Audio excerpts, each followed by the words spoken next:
Oh, yes. Welcome into Snow The Goalie, the only Flyers podcast, the People's Podcast, Players Podcast, Prognosticators Podcast, Pedialyte Podcast. That silly podcast. I'm Russ Joy at Joy on Broad.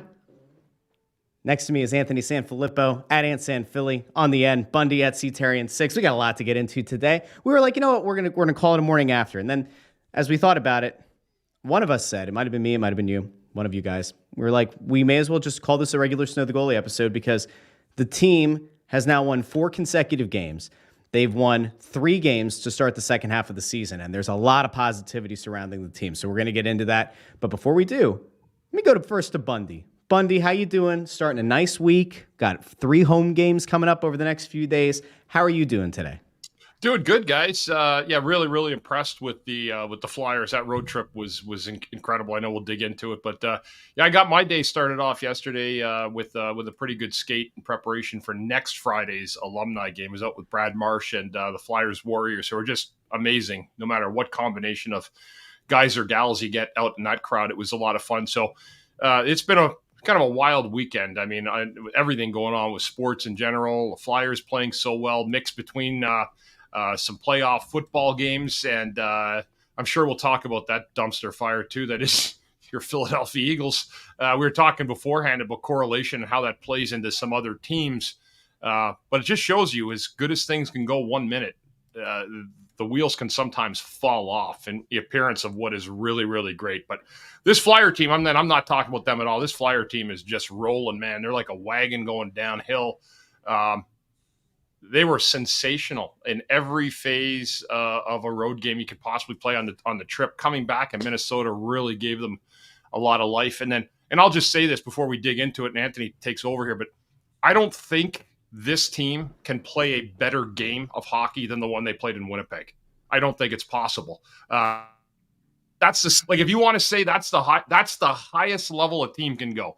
And if they played like that every single night, I mean, they could have a long spring. I mean, that's the way it is. Whether or not that chemistry's there and the skill's able to shine through at the most critical moment as you approach playoffs, we'll see. But that's the top of the food chain for what this team's capable of, and no one's going to tell me there's another gear to go. That was as perfect a road game and a style of game that you can play in today's era. Walking out of there after saying that was a 12 out of 10. That was incredible. And the other night against St. Louis, more of the same heroics, different night, different kind of hero, even though Owen Tippett had a great trip. What a goal that was. I mean, that's an exciting goal. And you know what I found kind of interesting, guys? As Owen Tippett scored that goal, I don't know, I'm symbolic like this. The Eagles were going like this right at that very time. But the Flyers took a 3-2 lead. And I almost felt like I'm saying to myself, and because I've been there when I played, I played a lot of years here with lots of different kinds of teams that were good or bad. And we always thought we had a pretty consistent team, a team that gave you a chance anyway. But I really did feel like there was a little changing of the guard in a little bit of a way last night at the same time during those 2 banner sporting moment events. I don't know. It was a lot of fun last night watching the Flyers, though. I mean, they don't stop. They just keep coming at you. And that there's not one single negative thing. Not one that I could say about that entire road trip. The trick now will be to come home and see some really good competition. Dallas, Colorado, and then, you got Ottawa with the Giroux emotion, which I guess is probably still there. It shouldn't be, but it will be. And because that's like a nothing burger game. That's the one you got to watch out for in the upcoming schedule. So crazy week behind us. But again, at the same time, it's going to be an exciting week, and I'm looking forward to it. And before you get in here, I just want to point out really quickly, Bundy, that was very well said. You know that expression, you clean up well? Well, I think that we should go to this really quickly because this is where you were. And I want to dive into this at some point during the show. But this butte right here. Coach Brad got us going pretty good out here. Thanks to all my Warrior buddies for having me out here today. Just like riding a bike, they say. My ass. Coach Brad. My ass. My ass. You know what? It was so funny. I had practice, another Bundy. video too. I was going out because I was trying to make like a little bit of light of society in a lot of ways. So I was going out onto the ice with my cell phone because I'm like, oh, this is probably kind of normal. You know, I'm surprised like guys don't have the phone taped to their head. Yeah. But you know, especially like in all the sports, everybody trying to get garner some attention. You know, with the way they're doing it. So I brought it out there, but it was really just to, you know, we want to promote the alumni game. And I'm not going to kid you. I showed up late. As soon as I got out there, Marshy says, all right, Bundy, one lap. I haven't been on the ice in over a year. And I thought to myself, holy fuck, I'm either going to make it or I'm going to drop dead right now. And I made it.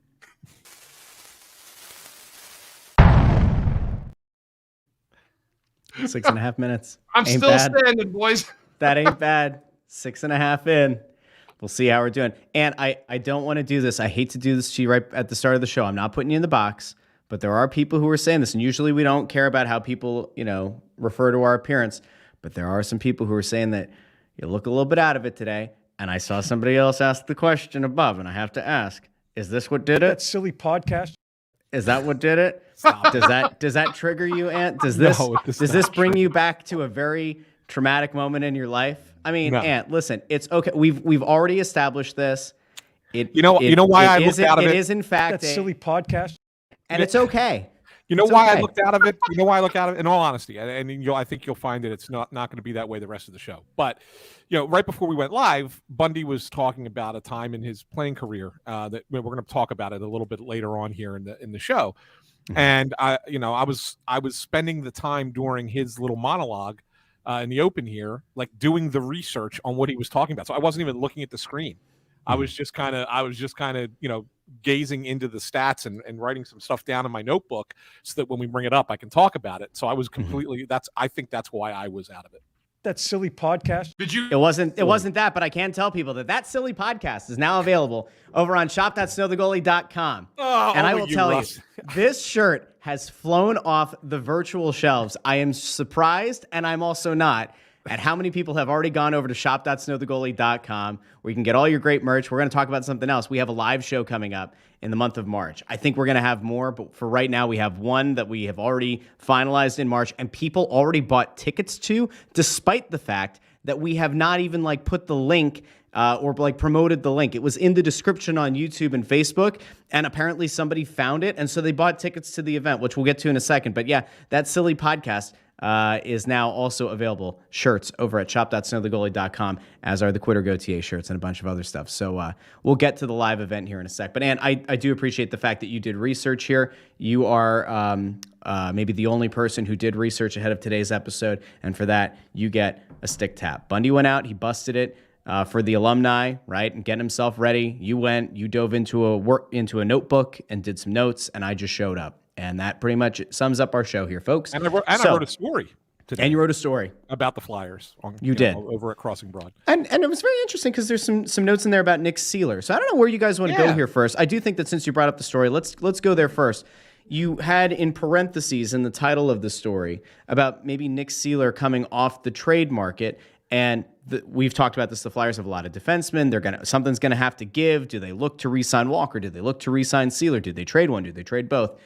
Give people an idea now of where things stand between the Flyers and Nick Seeler. Yeah, so just to kind of give a little bit of background into this, while everybody around the sport of hockey was checking in on me last week, I got I got word that in one of those conversations that the Flyers were talking to Nick Seeler and about a possible contract extension, and I thought a little bit weird that it would be now that they would do that, right? I just thought it was just a weird time, but I didn't think much of it. I was just like, oh, okay, well, we'll see what happens. Kind of, play it by ear. I hadn't heard anything about that from within the organization. And then yesterday morning, I think it was yesterday morning, Elliot Friedman puts it out on 32 Thoughts. And, talking about the Flyers wanting to bring back Seeler. And I was like, well, okay, so that is kind of out there.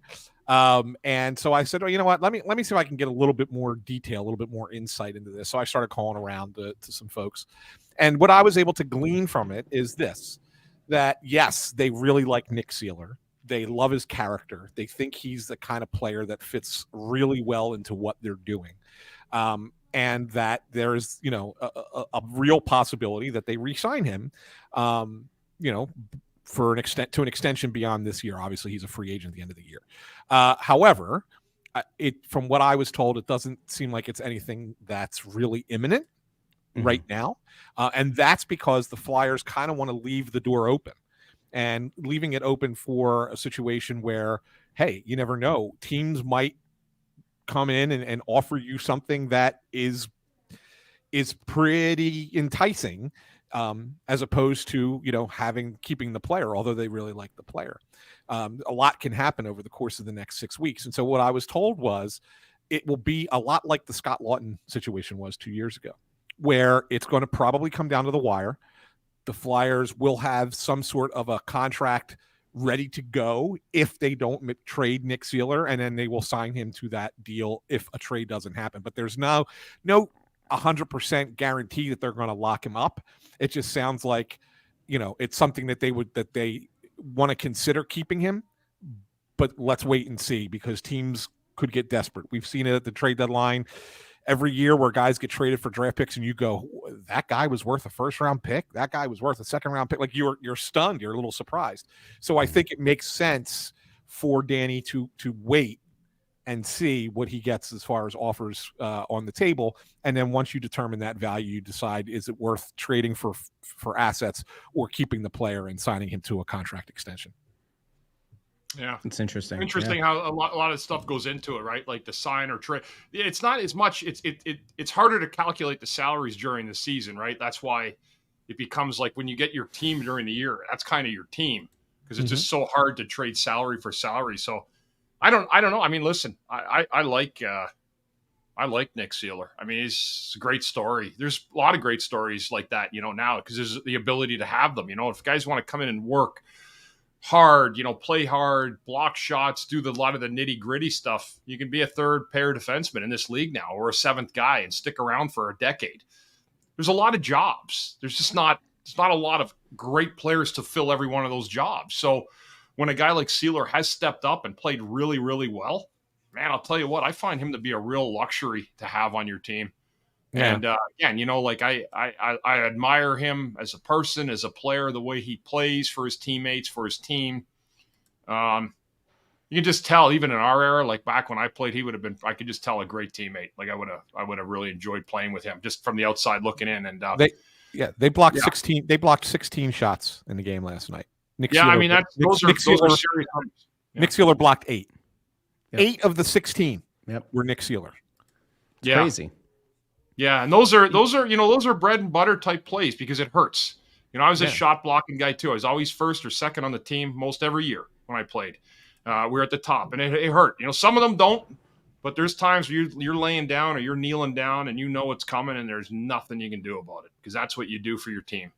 And I don't think there's a place on my body that hasn't tasted a puck of some kind. And but that's how you build teams. That's how you end. Like that's when you say it's good to score goals. That's how you glue yourself together with plays like that in sports, and that adage will never change. So that glues teams together. The interesting thing that I wanted to kind of look at it, with you guys, separate from what I wrote, we came into the season and we looked at this blue line and we were kind of like, there's no way that this blue line is going to be any good.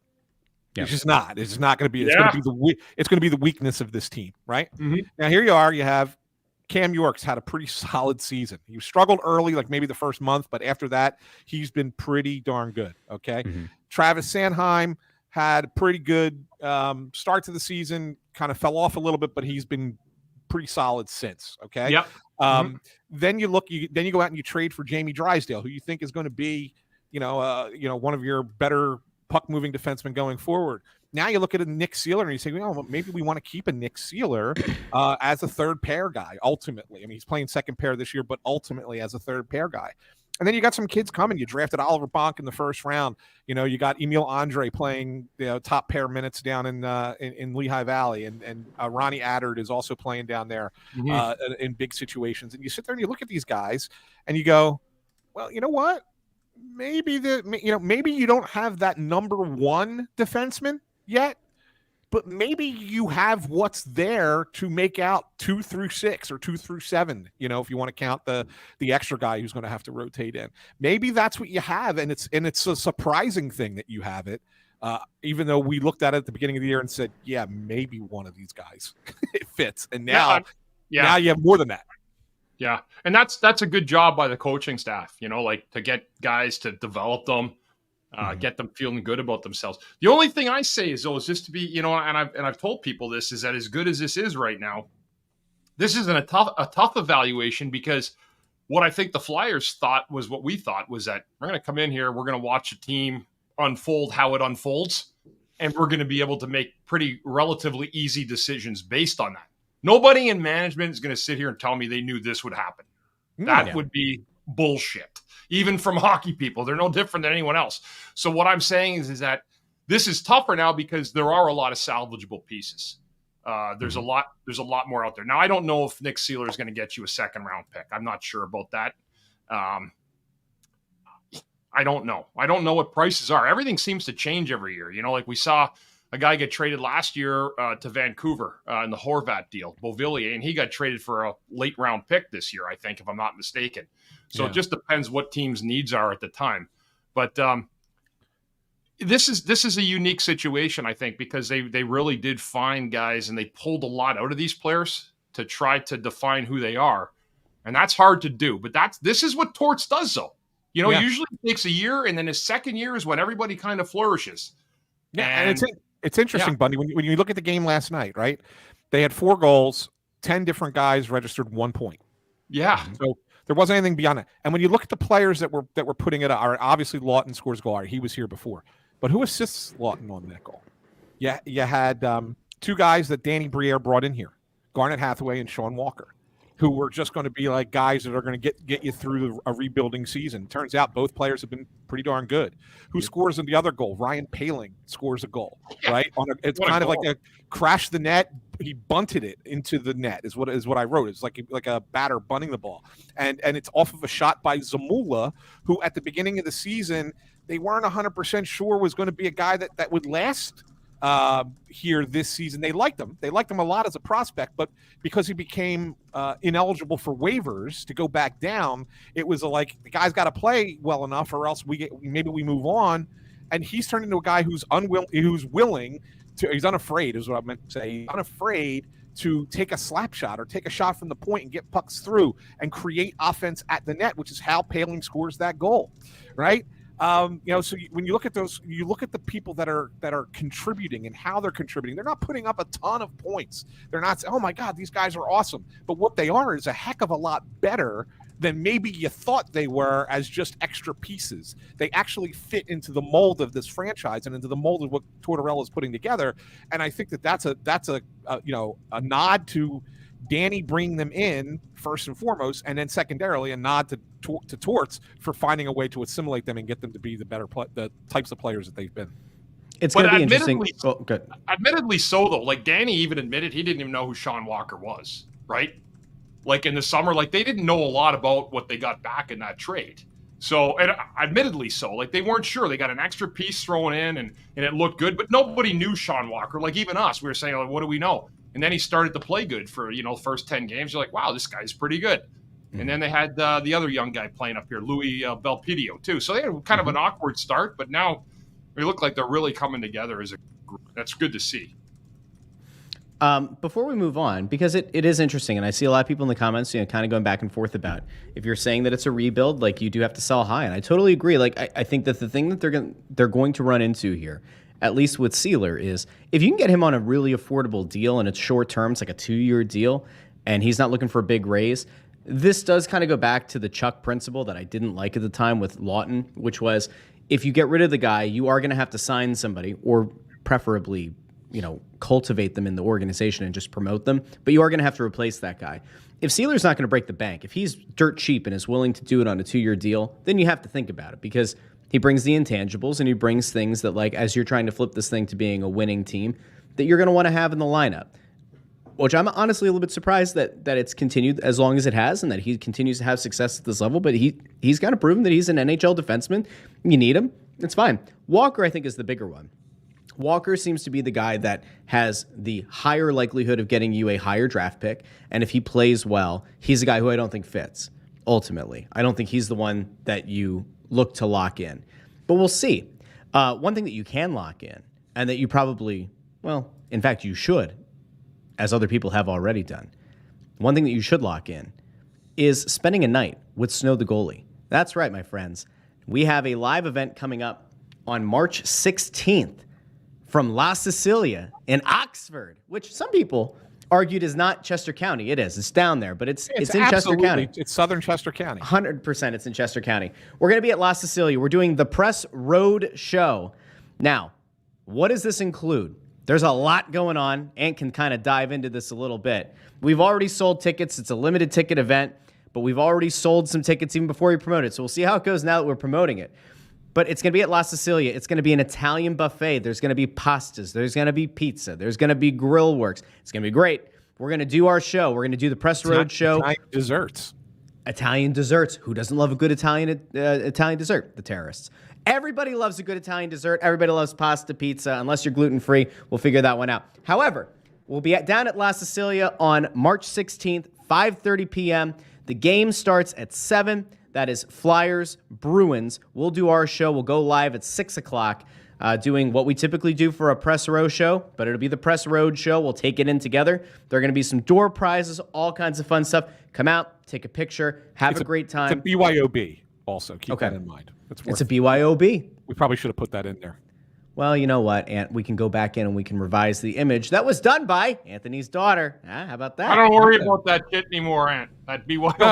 No. I know you don't worry about it, but for the people buying the tickets, they should know. You know what? That is one thing I will say. Even though I don't drink and I promote healthy living and recovery, I never ever demean or tell anybody to not enjoy themselves. Whatever makes you happy in life will make me happy for you. That's it. No, it's this great. is going to That's be a fun, nice way to put it, Bunny. Look at you. Yeah, it'll totally be fun. It'll totally be fun. I love this. Michael, bring your own Bundy. BYOB. Love that. We are That's bringing our own Bundy. Yeah, no. So they're gonna we'll have the game on a projection screen. So we'll do it'll be like you're live at the Press Row Show at the Wells Fargo Center, except it's a road game, and we'll sit there and we will watch the Flyers game with you, and then between periods we'll do the show like we do. The only difference is there won't be any downstairs post game stuff. We'll just do it post game there at La Sicilia. So it'll be good. It'll probably run till about 10 o'clock. It'll be a fun night. Good food, good company, a lot of stuff. Like I said, like Russ said, door prizes from the Flyers. Thanks to them for helping us out with getting some of those. Bundy is going to, they're putting a link up at the restaurant, Bundy, for people to buy your book.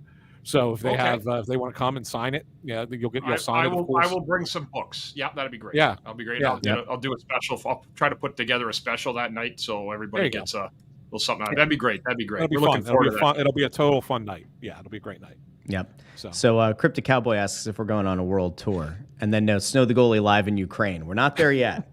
Maybe at some point, but not yet.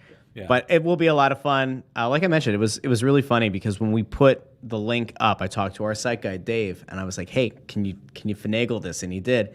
And within a few minutes, we had it where it was we already sold some tickets, and now we're promoting it. We'll have a lot of fun. Evan thinks that Matt Bennick, he's been there right down at the game. So you come and meet me. I don't care if it'll be before or after. I will meet you. I won't leave till we see you. Promise you. There we go. That's great.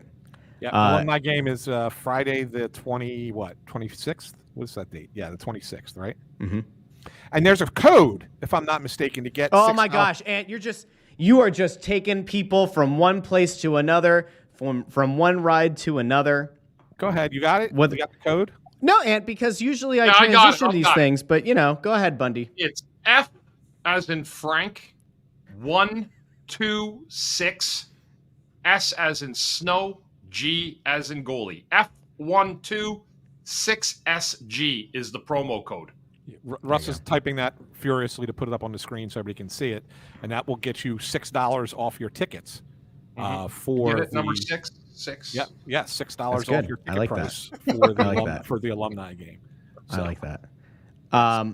Okay, so Ant did the thing that you're not supposed to do, which is he threw to a plug that I wasn't ready for, and he does not control the board. I'm silly like that, Russ. I'm silly like that. Silly is one way to do it. I'm silly like that there, eh? Was that the jerky voice? I'm silly that way. Markster68 wants us to bring the Press Roadshow to Montreal. Oh, the food up there is epic. I don't disagree. Wouldn't that be something? One of the best steak restaurants I've ever been to is in downtown Montreal. One of my favorite Italian restaurants, believe it or not, is in downtown Montreal. Anthony, and of course, can I ask you who they are without me saying? Let me guess. One of them is Moishes, right? Yes. Steakhouse? Okay. Yes. And then the other place is the Italian place that everybody goes to. It's only open for lunch. And it's right next. It's right next door to the famous strip club. Which is I don't weird. know any Gentlemen's Club. Call it a Gentlemen's Club. Gentlemen's Club. Gentlemen's Yes, Club. I forget what I'll have to think of it. But it was. They don't have a menu. It's two brothers who own the place. You walk in, and there's a chalkboard, and on the chalkboard is what they're serving you that day. That's it. You don't order. It's what they're serving that day, and it's homemade. The brothers make the food and they serve you. Two guys. That's it. It's got 8 tables in there. It's awesome. It's one of the best Italian places ever. And of course they have poutine. So yes, they have great food up in Montreal. I don't know. I think Franco here. I'm gonna call him Franco because I want to imagine that he's Italian, but he's going, "Hey, bibbidi boobidi bob, boobidi," you know. I'm pretty sure that's what he's. Cheese pinch prayer hands. Cheese pinch prayer hands. We're gonna have a lot of fun. That's gonna be a really great night. So anyway, you go over. Shut up it. You go over to shop.snowthegoalie.com for tickets. Shop.snowthegoalie.com for tickets. All right, go ahead now, Anthony. Jeez. No. I wanted Bundy to and this kind of was based off of what happened to the freaking Eagles. Do we have to? Them collapsing. Well, no, because it's tying into hockey, right? I mean, so yeah. Part of what before you get there, Bundy. Part of go ahead. Set it up. Part of what is making this Flyers team so interesting right now is the complete and utter buy-in by the team, by the players. And the great line that a lot of coaches say that the whole is greater than the sum of the parts. In other words, the players individually maybe aren't that great, but when you put them all together, they are worth more than individual great players. And so there's a buy-in that's really important. The Eagles did not have that buy-in. In fact, there was a lot of rotting from within, and that's what caused this epic collapse, which I say is the worst collapse in professional sports in my lifetime in 50 years. So I don't think that there's anyone worse. But as we were talking about it before the show, Bundy made reference to a time when something similar happened with the Flyers. And I completely forgot about it. And then when he mentioned it, I was like, oh, my God, he's right. And I went and looked it up, and damn, he was almost spot on. And it was 26 years ago. But get Bundy, go ahead and tell the story, and then I'll give you some numbers. So we had played. We were playing unbelievable. It was a 2001-2002 season, and actually won, before that. Yeah. Will you stop interrupting Anthony? 98, 99. What has gotten into you today? Season. Wait, hold on. It was Bundy, before you go into it. 2001, 2000. We need. That's gonna be like that's bear spray. It's bear spray for every Ant. time you put him up there. I feel like I'm watching Dark Helmet from Spaceballs.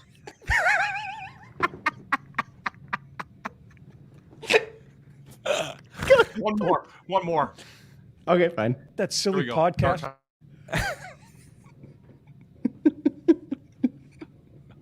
Go ahead, Bundy. I'm sorry. We have we've won I think 7 in a row, and we have a road trip and we go to Toronto and we beat Toronto on a Saturday night 3-0. We got to play Pittsburgh on a Monday night in Pittsburgh, Steel City. And now let me tell you, we're feeling pretty good about ourselves, right? Like we won 7 in a row. We just beat a good Toronto team 3-0. And so Mark Recchi and Rick Tocchet get tickets to the Steelers playoff game. Pittsburgh guys, right? Rex is Pittsburgh, Tocchet, Stanley Cups. So they get us playoff tickets to the Baltimore Steelers game. And the Flyers had provided the drink tickets, the food tickets, and everything. So we're like, all right, well, we're not going to waste the time out. So we're going to go have fun. So we go to the game. Guys split up, and then we have a dinner afterwards at Morton's at 6 o'clock. The game's at 1. Anyway, there was more than 4 or 5 of us that were well into a good football NFL playoff game party. And the Flyers were the ones giving out the drink tickets for everyone. And I don't know what they thought was going to happen. But anyway, long story short, we get our balls blown off the next night. We show up at the dinner just hammered. I may or may not, a couple of guys may or may not gone back out after. And we played Pittsburgh the next night, and we lost. And that was January, I want to say 21st of 2002. And if you look at the remainder of, okay, so what happened afterwards, why I'm saying this is that it caused a bunch of pockets in the team afterwards. Some people complained the guys went out. Other people saying, why did you give these fucking guys tickets for drink tickets to go to the game? It was like one person blaming the other. The coach blaming the players saying, it's not my fucking problem. We just won 7 in a row. This is hockey. Guys go out, guys party. It's togetherness. But all the bickering and the bullshit that went on after that, you take a look at the Flyers record right till the end of the year. We couldn't score, didn't love each other. Up until that Sunday, that team was unbelievable, loved each other. And something happened in a moment, and it destroyed the chemistry for the rest of the year for that team on one event off the ice. I just want people to understand what a fine line it is between having a great group that you're going to die for in the playoffs and win, and in the regular season that's going to carry you in. But also, when I look at the Eagles' 10-1 start, I think everybody said, this doesn't feel like it's really 10-1. Got away with a lot. But then clearly something went wrong in the last few weeks. And it can be one little thing on any team. So I always say that when you have that chemistry, find a way to hold on to it. And if something does happen in the year, sometimes it's better to let it go and let guys be guys and let them figure it out for themselves. Sometimes the best thing a coach can do is just fucking stay over to the side sometimes. You know, I know they want to have their hands in everything, and now they probably feel with dealing with more Gen Z that they have to get in there because that's the way society is. But I always feel that when the coaches got involved with that thing, what happened? Why are guys out partying? What went on? I just think that it was too many hits for too many guys in that room, and it caused too much chaos. And at that time, we weren't able to focus on hockey. So I just wanted to give people an example of how things like that can happen quick. That was the only time in my career that I could safely say that I felt there was something that had gone off the rails in terms of a team in the season. Now, there was individual players that I'd seen stuff happen that maybe mixed up the mojo in playoff stuff. But I don't want to get into that right now. I just want people to understand that little things can have an impact on an entire team, and it could be the smallest little thing. Yeah. So just to update, so I did a little bit more research after you determined it was 2002, and you were correct because I found the date of the game and everything else, and so it was spot on with the year there. You guys were coming off of not just having won 8 straight games, but you had gone 19-5 in the previous 24 games. You guys were rolling. That happens, and you went 13-17-5 the rest of the way. And just kind of like limped in to the playoffs, and of course you lose in there. Scored 2 goals in that playoff. 2 goals against Ottawa 5 games. In 5 games. Yeah, it was pretty bad. That was a terrible series. The one I thought you were referring to, Bundy, and when I went back and looked originally, and maybe you can tell me what happened here because I don't have a exact memory of, was in 98-99. From December 12th to February 6th, you guys lost 1 game in regulation. You were 16-1-7. You then went 2-12-5 in the next 19 games. I don't know how you can go from playing that well to playing that bad. Like, that was the one that I looked at and I said, yeah, that's kind of comparative to what the Eagles just did. But I didn't. But so that's what I thought. That's why I thought that's what you were talking about. But it turns out you were. Yeah. Right. That's another one. And that may be the one. Is that the one where we hadn't won in like 12 games and they canceled the trip and all that? And we had some ties in there, which we probably would have. Now we would have probably found a way to win an overtime game, and it would have been okay. Yes. But yeah, that was a rough go for a good 6-8 weeks. Yeah, it happens. It happens. Yes. It is wild though, Bundy, like the way that one thing can fundamentally alter the entire complexion of a season. Now, I think ultimately what killed the Eagles is something that has not gotten reported yet, and I think probably will come out at some point. I do fundamentally believe that Jalen Hurts got hurt in one of the first 4 games of the season, and that he tried to play through it and then tweaked it again. One of the things that I've seen people saying is that he hurt it in week 4 and then tweaked it again against the Rams? It was in week 14. And the thought was that maybe he was starting to rebound and then it fell off again.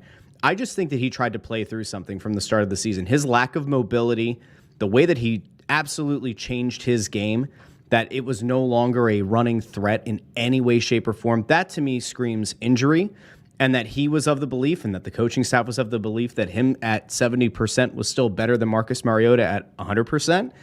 And I hope that ultimately, if that is true, if he was trying to play through the season hurt, that it does come out.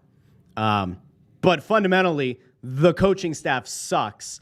The play calling sucks. And Dan Orlovsky put out a tweet today that if you have not watched yet, please go find it. The tweet is called I think it's called Bad Offense or Bad Play Calling. And it shows a play where it's verticals, it's four vertical routes, and there is no accounting for the oncoming blitz, as was the case the entirety of the game. That coaching staff was outmatched. It was outmatched consistently, and Jalen Hurts' lack of mobility couldn't bail them out. It was just not good. There was you could tell too after. Go ahead, Ed. Go ahead. No, I was just going to ask there for a second. I forgot what podcast I'm on right now. Is this Snow the Goalie or Russ Reacts? Now, listen, we'll get there. Don't worry. That'll have to come out this week. Maybe we'll reconvene the council here. But like seriously, it's a shame. But like Bundy, I look at it, I go, I think on the field, I think that's one thing that maybe we can see. We do the eye test of like what you have in front of you right on the field. But what you're talking about is one thing behind the scenes that no one would ever know about, right? And the way that it can just tank an entire locker room. That's what I was trying to tell you guys, and to tell the fans that there's something that you could never plan for. You know, like you can't point at that and say we need to watch out for that moment in time. You don't, because you're just living life. You're a human being, right?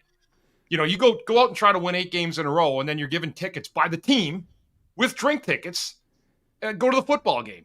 We've won 8 in a row. Pittsburgh was okay. Like we should have beat them.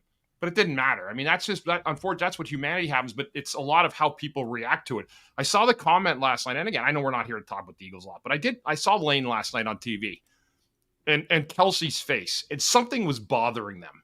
Something happened in that room. Something went on because Lane Johnson is like, he's a monster, you know, and I just love those guys. Like they play hard. They're the meat and potatoes, you know, on the season ticket. I love going down. But Lane Johnson's my son's hero. He loves watching that dude. But when I see a big man like that last night, clearly upset that I think he felt like we had enough good guys here to try to win something again. Well, and Bundy, and I'll throw it to you from just to try and keep the balance here with hockey.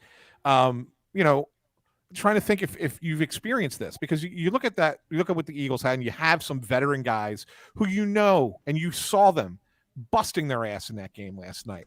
Offensive line for the most part played well. I mean, I know there were a couple of penalties on Juergens for the downfield stuff, whatever.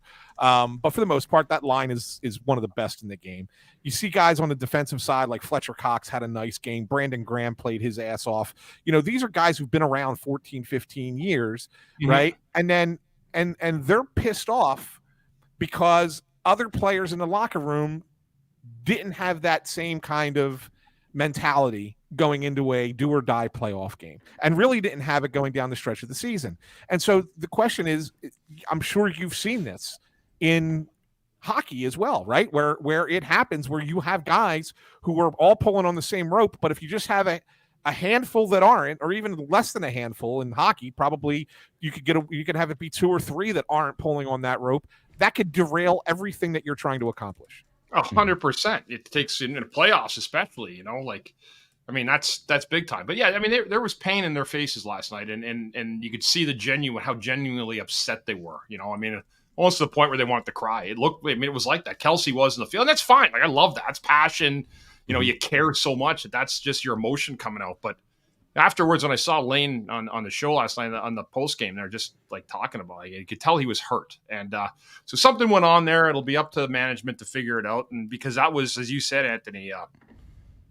You went from the glorious, beautiful penthouse to, I mean, the worst doghouse on the face of the. I've never seen anything like it. Well, Bundy, I actually do want to spin this back to hockey a bit, because there's an interesting point here, and I want to try to tie this in. So John mentions, I've never heard analysts shred a coaching staff that bad during a game. Aikman, the Mannings, everyone was shredding the coaches. And like we all seem to perceive that there are issues in play calling. There were issues in the way that things devolved over the course of the season, right? And A.J. Brown doesn't talk to the media, and then when he does, he comes out and he kind of does like the rah-rah, we all believe in the coaches. And a few of the guys last night said, we believe in the coaches. Hassan Reddick said, we believe in the coaches, like all that. Has there ever been a time, because ultimately I think these guys should lose their jobs, and they've all gotten paid well, and so I don't feel as bad. It's not like they're losing their job as a cashier, right? But has there ever been a time where the public has wanted one of your coaches fired, and you know that maybe it's not the coach's fault, or you and the rest of the locker room, for the most part, feel like it's not this coach's fault, he shouldn't lose his job, but the public sentiment is the opposite? And like, how do you react to that as a player? Yeah, I went through a lot of coaches and a lot of firings in season after season. Craig Ramsey is the best one. I can give you an example. He shouldn't have been fired. We just had a slow start coming off we went to the finals that year, or the semis, and it was just there was a lot of sour taste left in a lot of people's mouth after that spring exit in 2000. And then Rammer got the job, and there wasn't one guy that wasn't happy to have Craig Ramsey as a coach. He had Billy and Mike Stothers as his assistants. That probably didn't help a lot. Billy's a legend. He's a legend. He's a Hall of Famer. He's a Flyer alum, Hall of Famer. And I think we were like 12-1 or something like that, and it didn't matter who coached us for the next 40 games. We were going to turn the corner, whether it was Rammer or whether it was Billy or whoever. But we did feel like Rammer got fired, and it was because the Flyers felt that we weren't forechecking hard enough. We weren't a hard enough team to play against. I just think it was, again, that was like one of those early season parts of the season where we're trying to wade our way into it. But that was one for me. I didn't think Rammer should have ever been fired. Guys liked him too much, and he understood a long season and also understood that you couldn't push every single day. Every single day there was a push on, and so you had to let guys breathe a little bit during the year to allow that to decompress on your own. And that's why he was good. And then I've had other coaches who will never let up. Like Hitch will never let up. The guy here now probably is the same way in a lot of ways. Just feels like if he's not talking or actively in a guy's kitchen or in his wheelhouse trying to talk, then you're not going to get the same result. But that doesn't necessarily mean it. There's different styles in coaching. But yeah, I have felt like that. Like I thought Terry Murray, Terry Murray firing was a weird one, right? Like he made a comment that was stupid. That's the only reason he got fired. Is he made the choking comment. I mean, in what world is a coach with a kind of coming in, 3 years in the league, has turned a team around, and he gets fired for saying that the team choked in the playoffs? I don't think he was talking about the whole team. I think he was talking about a couple players that he had really relied on in that 97 finals. But Detroit was a great hockey team. We lost fair and square, and that's the way it goes. But, Wayne Cashman came in, and he admittedly said, I don't really like being a head coach. He was more of an assistant coach. So they brought in Roger and Craig Ramsey to kind of pick that up, and then Billy took over, and then he was more of a player's coach. It didn't work out, and then you brought in Hitchcock here, who invented the game of hockey, and just ask him, he'll tell you. And, and then Hitch came, and then one of the all-time great quotes was Clarkey when they fired Roger Nielsen. Do you remember this, Bundy? Because if you do, you need to do the Clarkey voice if you remember it. We didn't ask him to get the cancer. I know. It was like we looked at Bob, was like, "What'd you say?" Awful. What did you just say? One time, I think I might have said this before. One time, someone said that Clarkey were sitting around. I think Coates's like, Hey, Hitch, can we get you today for Coates's Corner? And there's like four guys there, Clarkey, and Clarkey goes, do they have a corner big enough to put Hitch in?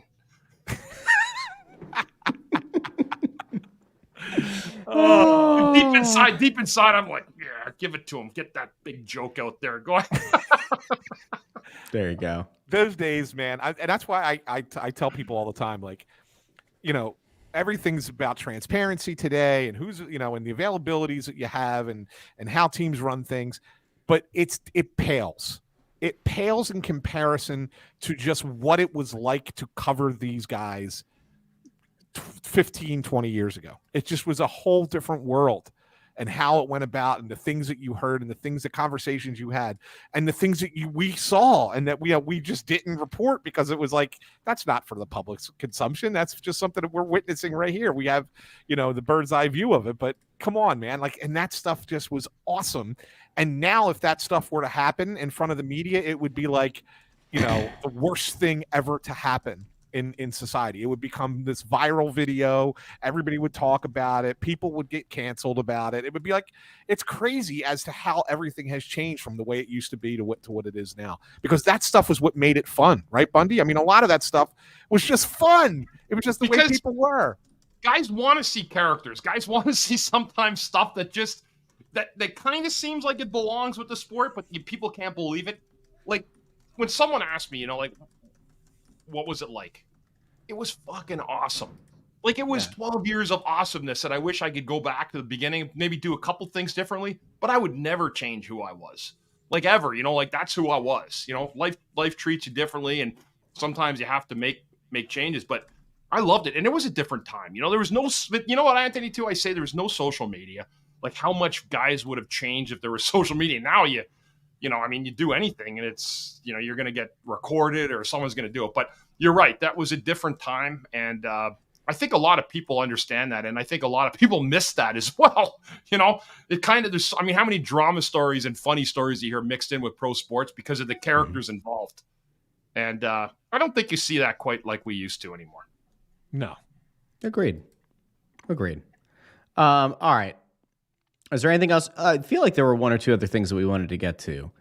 I don't remember. I remember saying to you guys, don't let me forget X, don't let me forget Y. We talked about the promo code for $6 off for the alumni tickets. We talked about the live event, again, March 16th at La Sicilia in Oxford. Come on out. Italian buffet. Pizza, pasta, some desserts. You want some cannoli? I don't know. Maybe we can make it happen. We could talk to a guy. I don't know.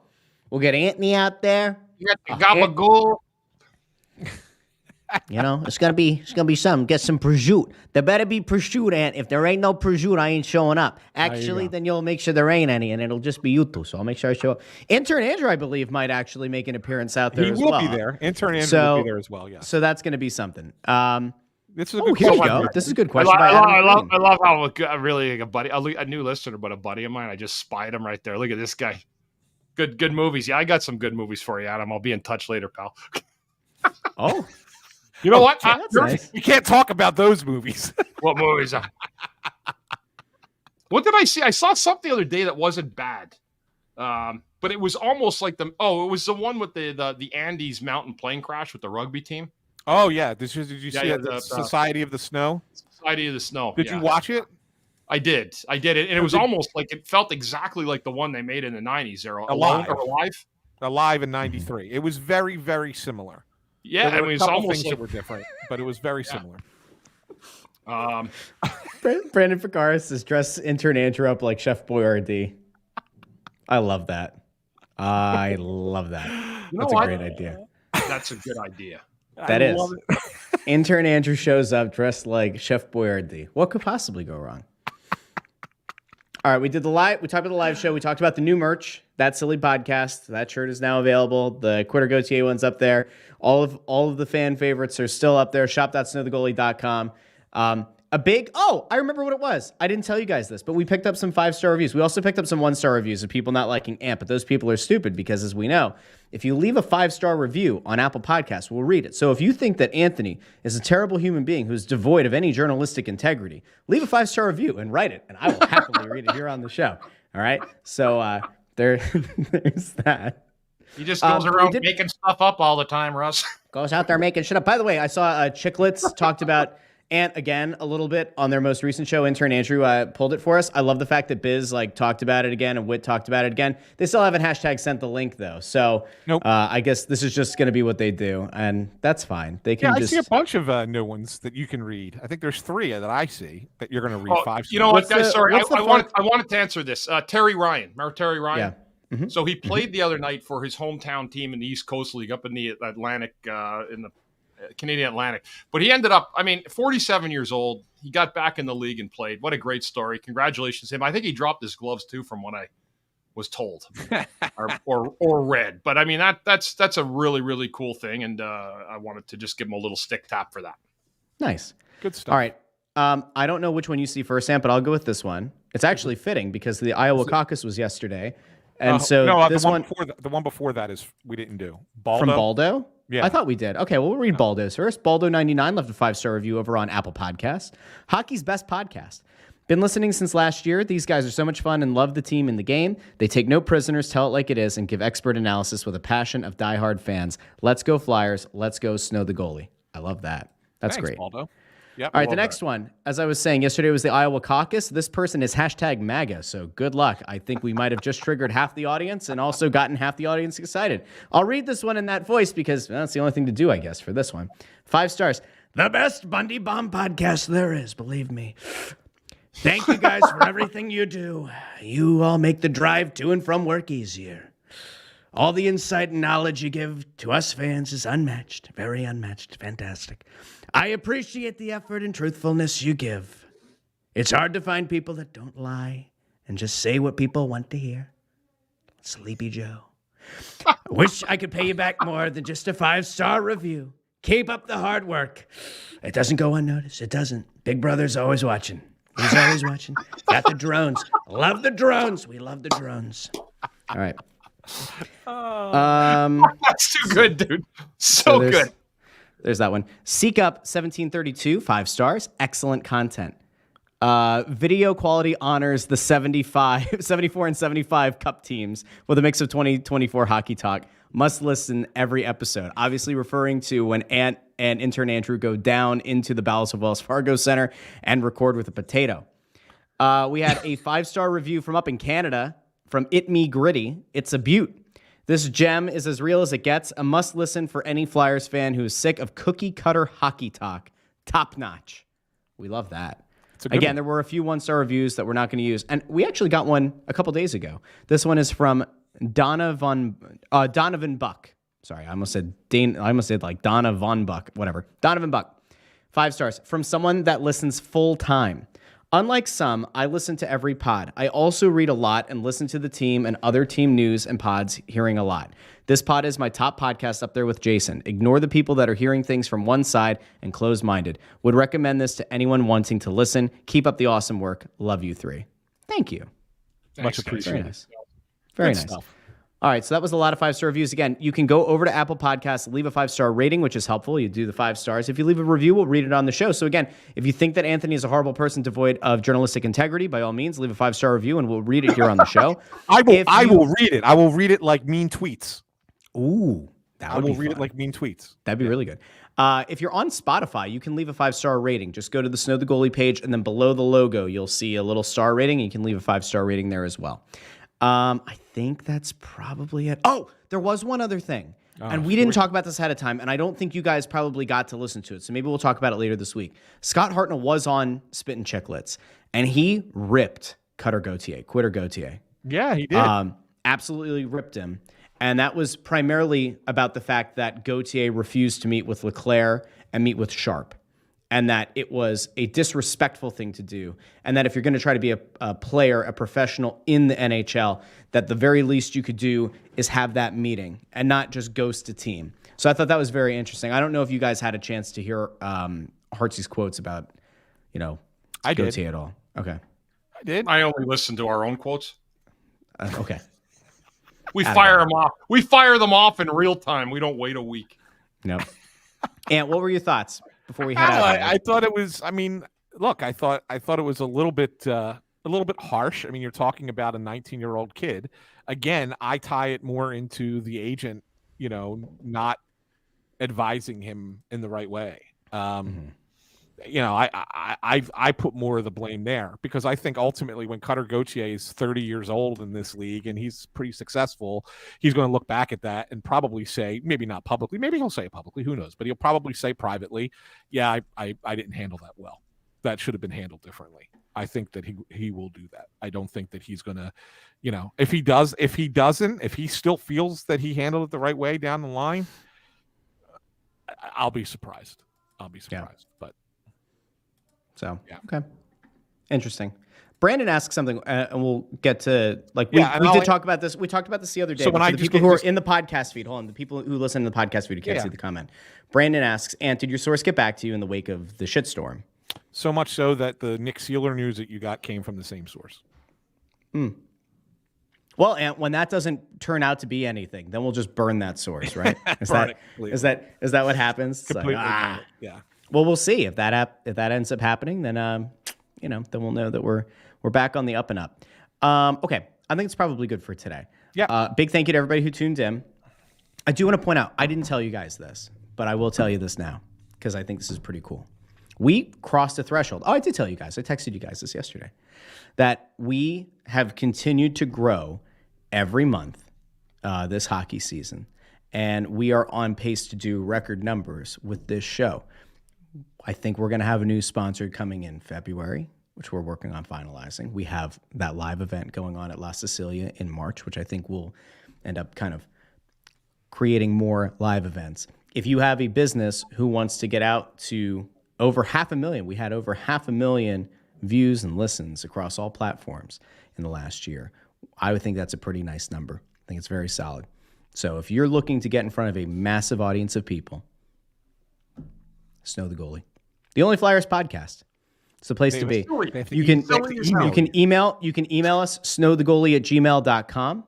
If you're looking for work, freelance work, doing social media stuff, doing clips, I put this out on the Joy Media account, also through Snow the Goalie. You can email me, russ@joymediallc.com, where we're looking for somebody to help us out, continue growing this show with social media clips. We want to start getting into that game a little bit. There's only so much that the three of us can do and that intern Andrew can do. So if you are interested, if you're a college student, if you're just out of college, if you're looking for a way to build up a portfolio, have a hell of a letter of recommendation from me, from Ant, and a big old kiss on the head from Bundy, no better way to do it than by reaching out. So, all right, Bundy, I won't sign up for a kiss on the head. Fine. A pat on the head? Pat on the head. We'll go pat on the head. The tailgate, I know we're going to leave, but tailgate's coming. Yeah. We have a date. Do we have a date for that, Anthony, allegedly? The plan right now is March 30th. We'll see. They're trying to. They just need to get a lot of logistics done with the carnival first, and once they get the logistics done with the carnival, they can turn their attention to us in the tailgate. So I will be on the grill. Yes, I'll be on the grill. That's going to be something.